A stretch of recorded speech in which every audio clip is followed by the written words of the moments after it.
You can't even rob Peter to pay Paul no more. Because Peter ain't got it either. I'm so fucking tired of life.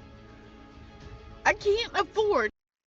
Y'all, before we get into this one, which it looks like she's about to go off, the guy said you can't rob Peter to pay Paul.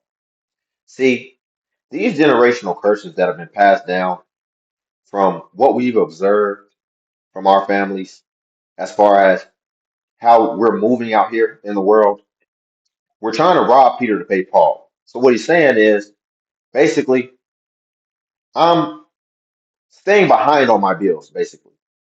I'm staying behind on my bills, and I'm always behind the eight ball. And we've seen our parents live like that, and that was passed down, so we think we got to live like that. Hey, newsflash, y'all. You can be in abundance out here, right? All you got to do is have the discipline, and all you got to do is sacrifice for a certain period of time, and you can get ahead. But I promise you, there is no skipping that process. You will have to stay down for a predetermined amount of time. And when I say down, I mean truly locked in, making the sacrifices. You're not going to be able to go to Tulum. You're not going to be able to go take for my fellas, you're not going to be able to take a chick out on a date every week and be paying for both y'all meals. You're going to have to really stay down, and you're going to have to save like a squirrel every penny that you get. And I would say, like I said, you got to stay down at least 2 to 3 years if you expect to get ahead in America of all places, because there's so many things going against us. So we have a lot of opportunity, but there's a lot of things going against us. And the funny thing is, it's not even logistics going against us. It's these mentalities getting passed down of you have to rob Peter to pay Paul. You can't turn on your air conditioner because you're gonna make my bill go up. Man, all this stuff that's been passed down, it really ain't as deep as we made it to be. It's not that hard to win out here. Honestly, you can win just by not putting self-inflicted wounds on yourself. Self-inflicted wounds, student loans, having a bunch of kids out of wedlock, etc., etc. Criminal records. If you don't do that and you just continue to move through the fog, trust me, y'all, you'll be all right. You'll find your way. Our timings are all going to be different, but you stay lock in for a predetermined amount of time. Then from there, just keep moving forward just in life and have some semblance of a plan, right? Just some semblance of it, and you'll be all right. Now let's check out this lady right here. I'm so fucking tired of life. I can't afford to live here anymore. I can't afford to live here anymore. I just spent 6 hours of my life serving tables, running around to make $50. To make $50. And I already know the comments are going to be like, well, get a better job. I'm trying. I moved here 3 weeks ago. I've sent out over 100 resumes. I've had one interview. I didn't get the job. I knew I blew it. I did not get the job. I'm trying. The only reason why I got a server job is to make some money while I'm trying to get my big girl job again so I can get checks that actually matter. So I can make money I can actually live off of. But nobody calls. Nobody's calling for these jobs. Indeed is, we're hiring, you're hiring. Or where? Okay, because I sent my resume. Indeed, we're gonna let it finish, but well, that explains why you sent out 100 resumes and you've only got one response back. If you're applying on Indeed, you're really wasting your time. Indeed is a waste of time today. It's just too oversaturated. At this stage, Indeed has AI where they're scanning your resume, and it's a lot of competition, especially on Indeed. So you've got to go somewhere where it's not as much competition and maybe even take a route or an avenue that gets you to stand out and break through the noise. But if you're just going to go the easy, regular route, then there's going to be a lot of noise, a lot of saturation, and it's going to be hard for them to select you because you went on a platform that's built for the corporations. Indeed is built for the job. It's not balanced. They pay money to be able to get the best person. So if you're not that, then you're not going to really thrive on that platform. So either find a platform to where it's more so on the favor of the worker, or it doesn't even have to be on the favor of the worker. Just balanced, right? Where both parties win. Indeed is designed, in my opinion, strictly for the corporation and for them to have so many people and then to be able to filter and disseminate through all the people in order for the job and the corporation to get the best person, in my opinion, from the last thing that I researched about Indeed. So, Indeed, in my opinion, that is not the avenue. That's not the route you want to take. I mean, I can't afford anything. Okay, I don't want.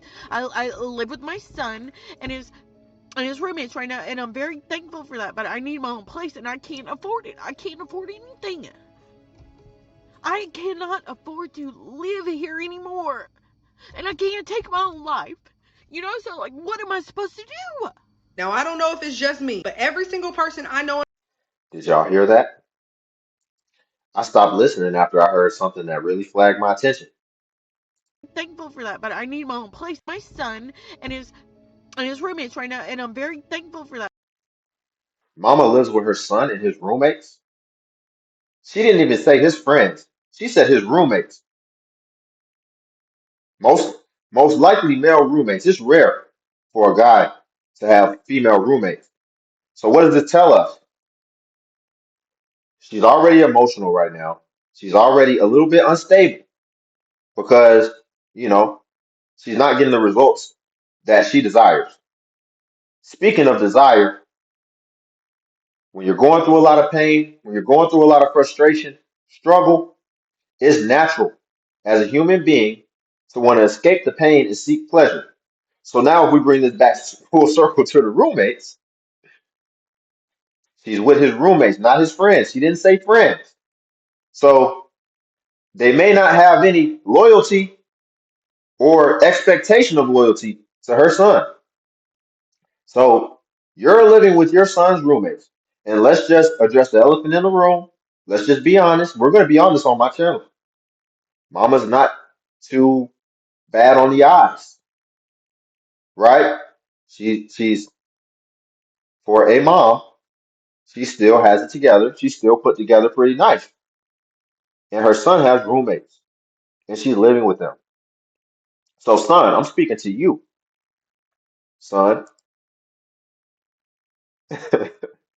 Watch the situation closely, carefully, and make sure ain't nothing going on because she's emotional. And right now, there's a theme going on where I'm hearing this term a lot. I could have the daddy and the son. What?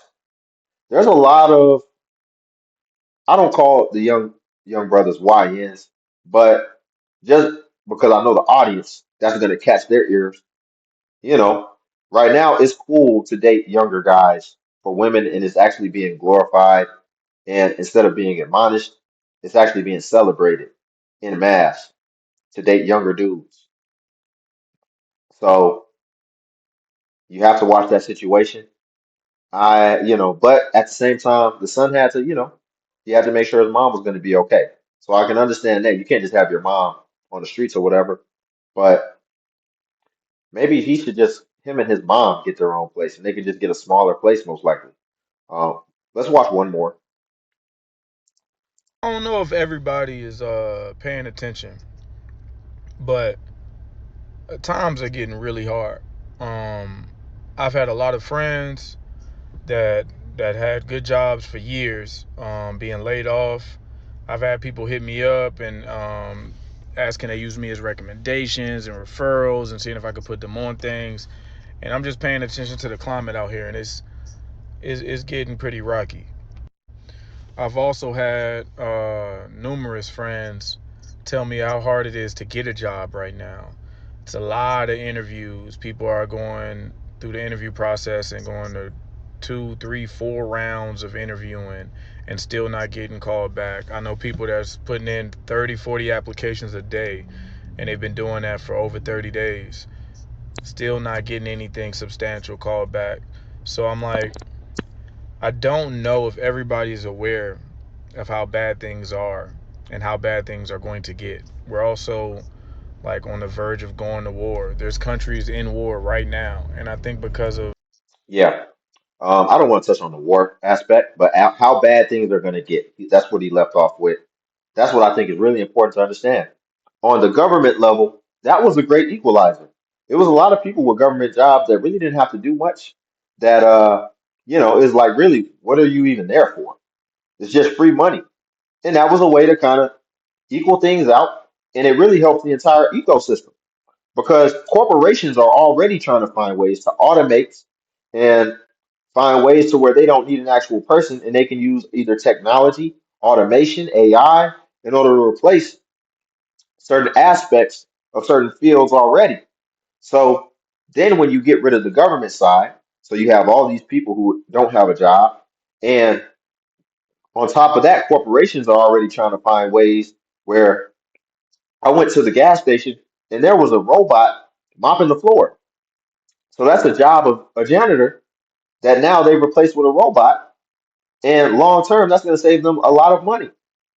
So if corporations are already finding ways to replace people, then the government's getting rid of people, which I don't know if that's necessarily that bad because the government was getting too big, but we don't have to talk about that. They're getting rid of people. Guess what happens? Just because you were safe in your field or whatever, there's people who are now out of jobs that now have to make transitions, which is now, even if you were in a good field, going to make your field more competitive, more saturated. Everything is going to get more saturated because there's a lot of things getting cut. So people are having to find more reliable and more sustainable careers. So it really just floods the market. Whenever big things happen, on a large scale, you always have to look at how that's going to affect everything else. And if there's cuts somewhere, these people still need to make a living. So they're going to have to pivot. And with them pivoting, that actually makes whatever it is you're doing more saturated. For example, let's say if you're a firefighter, well, if somebody um, got replaced in a certain field, like let's just say software development, now maybe he's considering being a firefighter. Now that's more firefighters. So I don't think we think about how that's going to affect the job market as a whole, as well as competition.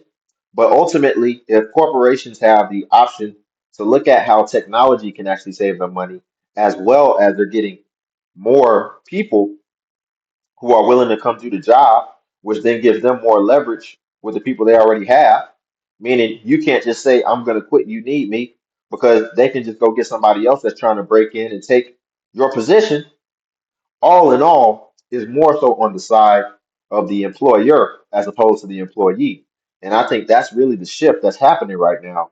And that's what we really need to keep our eyes on.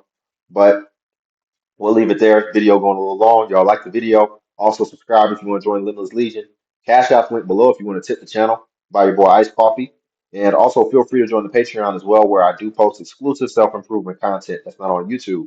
But until then, I'll catch you guys in the next video.